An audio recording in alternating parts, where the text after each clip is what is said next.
Hello, hello, hello. Welcome back to another Conversations with JR. It's 2024. Oh, it's February. We have been in a complete month in 2024. I'm hoping that all those bucket lists and New Year's resolutions and vision boards and goal lists are completed.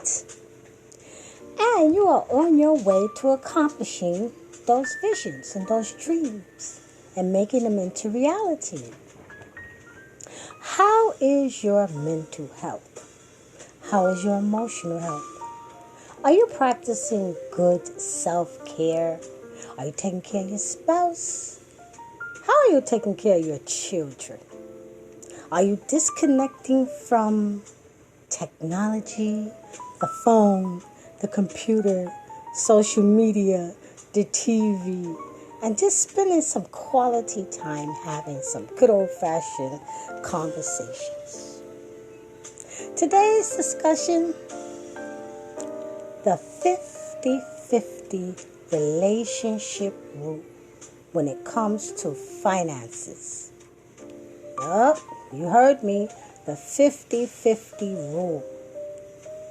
Now, I have not been raised in a family I wasn't taught about finances, and when it comes down to finances and relationships, what do you do, the do's, the don'ts, the good, bad, and the ugly. Because I'm a baby boomer, so I was raised in an era where my dad went out and worked. My mom stayed home, took care of the house, the family, with my father's assistance also. But my father was the breadwinner of the house, and the majority of the times he controlled the money, but he was very generous. I have to say that. Not stingy like today's modern men and hide in money and don't want to give over their money, especially when it comes down to being in marriages and relationships with children, and cohabitation. And we're going to talk about all of that because I believe that there's different rules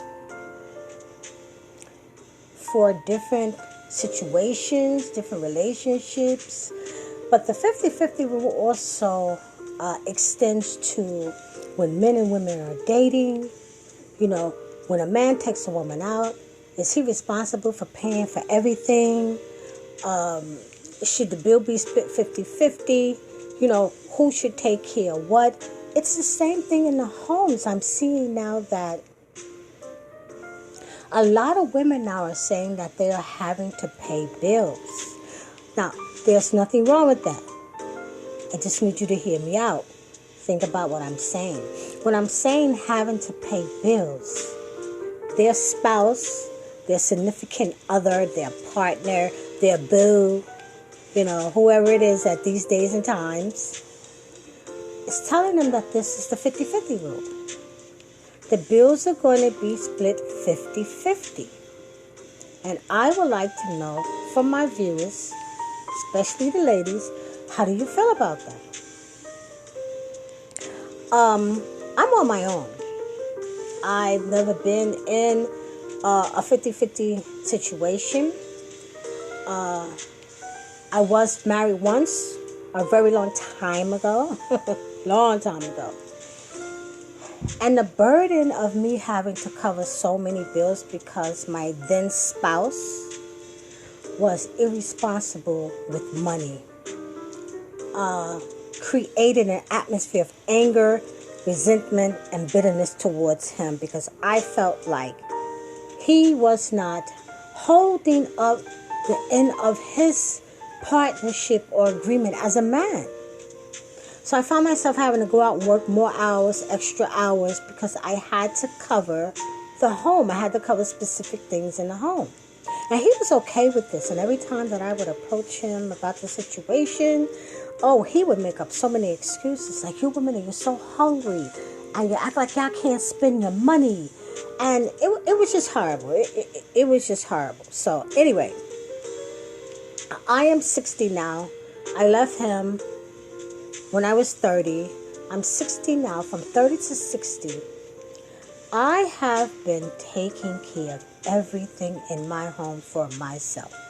I never moved another man in with me, never gave another man keys to my apartment, and trust me, let me tell you, listeners, it has been a horrific journey.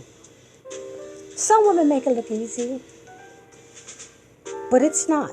I have had to work 2 and 3 jobs, sometimes 7 days a week, to take care of myself. But the trade-off for me was I have my peace. I have my self-respect. I don't have anybody telling me what to do with my money, how to spend my money, when to give them my money, what I should or should not pay for. So getting back to, that's just my experience. But getting back to the 50-50, I'm seeing it happen more in like people who are cohabitating together. You're not legally married.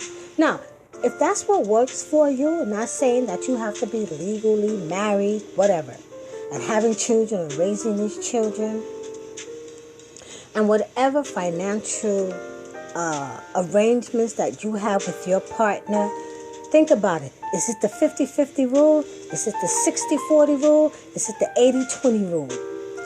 Who is benefiting more from such a financial arrangement?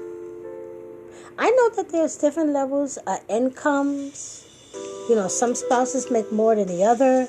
And then here's another situation where if you're making more, you should contribute more. Where do people get all these rules from? And then you're in a partnership with someone who is way below your income bracket.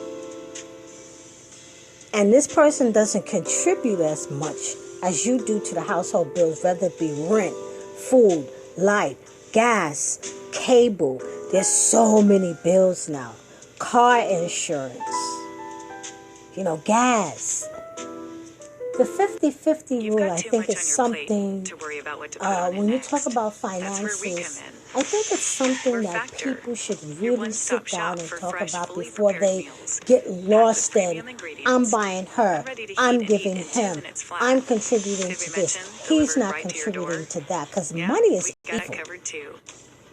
It's good, but money makes people evil. And it makes them do evil things. It really does. It makes them do evil things. And so, with that being said, what is the 50-50 rule when it comes down to going out? I don't date. Haven't dated for years. I don't intend to. But this modern day time of dating is different financially. I'm still confused about the rule is, should the man pay for everything? Overtime, should the woman offer to pay? When a woman asks a man out, should she pay? Which I do, because I asked you out.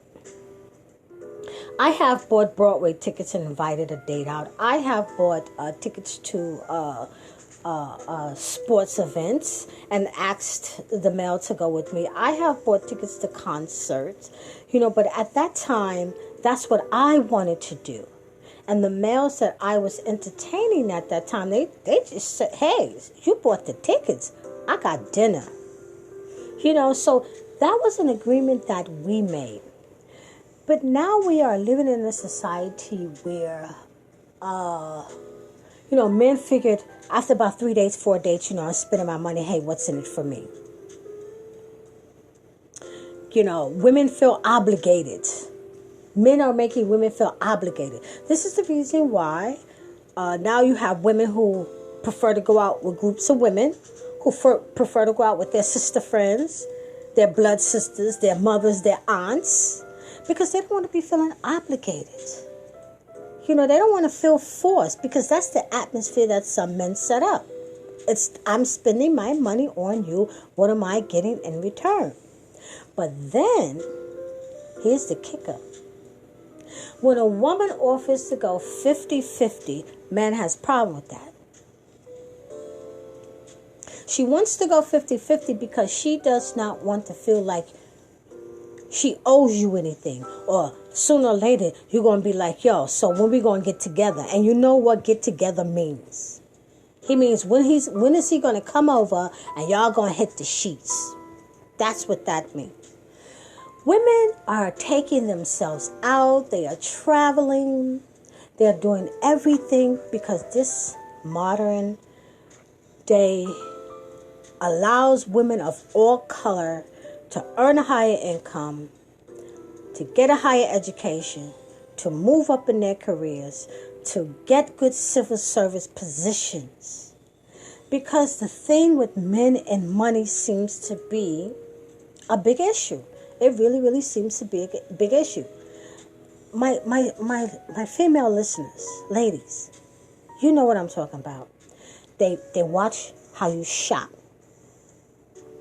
what you shop for, how much you shop for. My thinking is this: as long as their names are not on any of those credit cards and you're not using their money, you should be able to do what you want to do when you want to do. I'm noticing a trend of men who are asking women to move in with them versus be my wife because they want a roommate. They want someone to split the bills with so that they can go out and get the car and pay those car notes and get the latest $200-$300 pair of sneakers. They have a lifestyle that they want to create. And for some men, the only way that they can create that, is having a woman come in, being a roommate. Yeah, you become a roommate. That's what you become. You become a chief cook, bottle washer, and roommate, and you think that is a relationship that is going to wind up in marriage. No, it isn't. The benefit is the financial package. Same thing with women in situationships, with men with children, and you're living in them with children, and you find yourself doing all the buying for the children, and if you have to ask him for money for his children, it becomes an argument, it becomes a debate. You hear where I'm going with this 50-50 rule, this 60-40 rule, this 80-20 rule? It seems like to me that when it comes down to finances and a marriage, relationship, situationships, whatever partnership you find yourself in, it seems like the money issue is a really, really big problem. And it seems like there's a tit for tat. You know, like I bought the groceries last month. It's your month to buy the groceries. I did this last month. It's your month to do this. Listen, I don't have any answers. This is Conversations with JR. I'm not a psychologist. I'm not a financial advisor. Listen, I'm not a relationship expert. I cannot begin to tell you how to solve this problem. But I know one thing. This problem is ugly. And it's making men and women ugly in relationships. Even in some friendships. I don't lend nobody no money. No. I stopped that years ago. I do not. Because the first thing they say, well, if we are friends, I should not have to give it back to you. But you said, can I borrow and I will pay it back to you? Yeah, but you make this much and you don't have anybody home, like children or any responsibility. Excuse me? I have myself and I have a four-legged beast, this little puppy that I have at my house named Peanut, who eats me out of house and home. But I do have responsibilities. I have responsibilities to myself. Taking care of myself is a huge responsibility. And I need all my money because I'm paying all of my bills. You know, and this harassment of money and who have and who don't have it. The competition in relationships like, I want a 6-figure man. Are you a 6-figure woman? I make 5 figures. I'm very comfortable with that. I'm extremely comfortable with the level of my income. Okay, if he makes 5 figures and we both in the same income bracket, okay, that's fine. That's fine. If he makes 6 figures, that's fine, but that's his 6 figures. I'm looking over here at what's in my bank and what's in my pocket and what I got to do for myself. And I'm not looking at my spouse to say that because he makes 6 figures that he owe me and that he should give me and that I deserve. No, I'm not looking at finances like that. We as people, when we get into a marriage, cohabitation, partnership, or however you want to live, your financial situation needs to be, should be, must be deeply thought about, talked about, and you need to come to an agreement that benefits both parties. And it should not be because you make $80,000 and I only make $65,000. You should contribute more. It should be across the board where everyone benefits from. And be careful with buying these houses with people that you're not married with and signing car notes with people that you are not married with. That's not your responsibility. It's not your responsibility. It is your responsibility once you are legally married. Yes. It's our responsibility to take care of each other, to hold each other up. But I still believe that the arguing of the 50-50, the 60-40, the 80-20, it breeds anger, it breeds resentment. It makes you start hiding your money.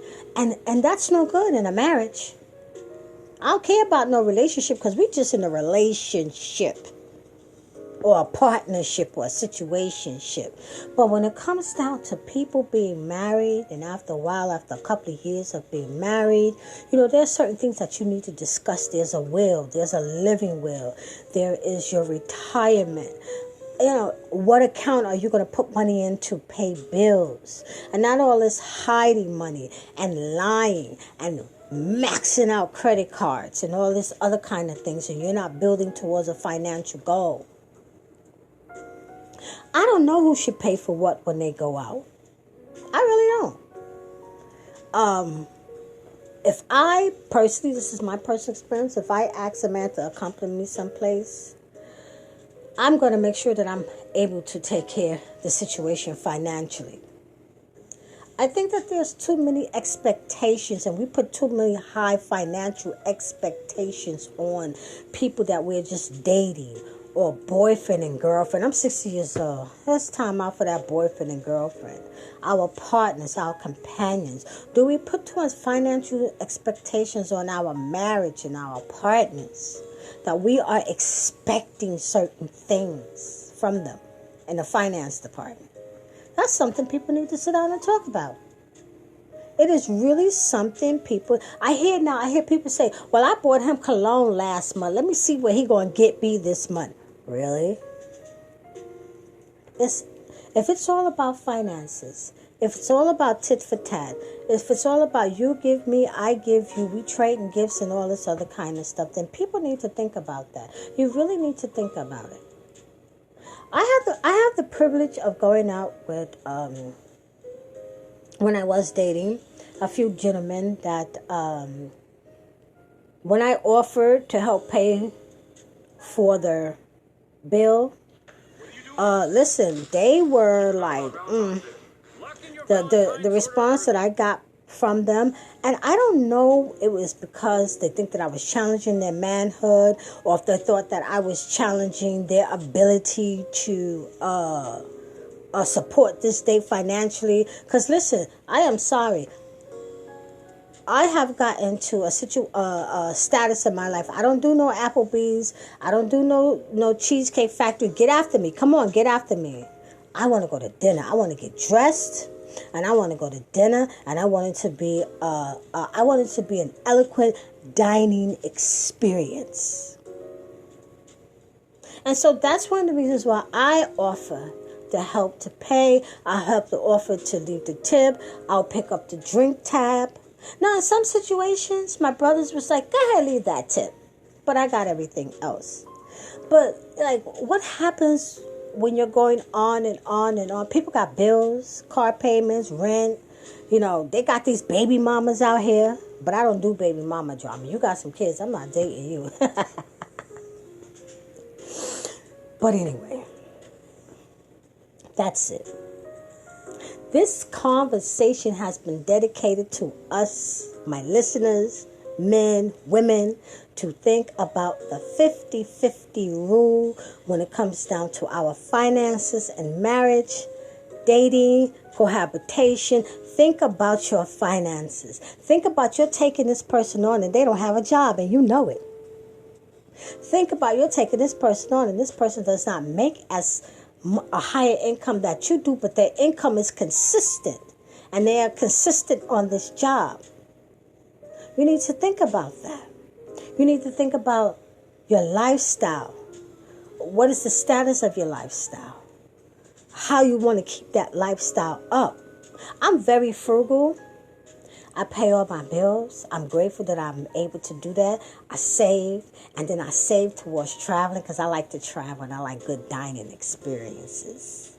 I do pedicures and manicures because, you know, that's a part of self-care, treating myself well, treating myself good. I have a barber, yes, because I wear a low haircut that I have to pay every 2 weeks.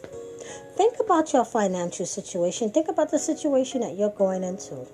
Think about all that debt that you have, and then you want somebody to take you on with all that debt. And you talk about 50-50, 80-20, 60-40.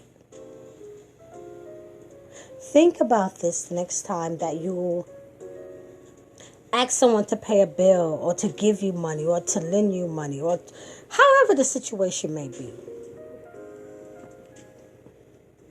I don't think I'm going to go with the 50-50 rule. I like my life the way it is. I'm 60. I don't think I'm ever going to get married. I have financial freedom. I'm used to doing what I do with my money and taking care of me, taking care of my little dog. So I don't know if I can have somebody sit in front of me and say, well, we're going to go 50-50. Think about that the next time you are in front of your partner, your spouse, your significant other, or your partner. Does the 50-50 rule satisfy the financial requirements in your relationship, or the 60-40 rule, or the 80-20 rule? If that's what you agree on it, stick to it, and be kind to one another. It's just another part of life and being in a relationship. Hey, I thank you for listening. Don't forget to like, share, and I hope the next conversation you have about the 50-50 rule is a good one.